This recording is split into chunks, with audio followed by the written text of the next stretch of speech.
What's going on, boaters? We got a fresh trade-in 2024 230 Sunsation RE with the Yamaha 115. This is a two-tube with 230 hours. Has a nice pop-up changing room in the back, L-shaped seating. We have not one, not two, but there are 3 trash cans in this boat, which is an awesome feature if you're always hosting. With Premier, of course, you have your elevated helm on the Sunsation models. Really nice, comfortable, long backrest here. Courtesy lighting, RGB.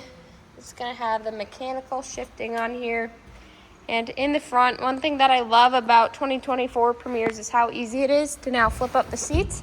They switched to an easy hinge seat, making it very easy to get into storage.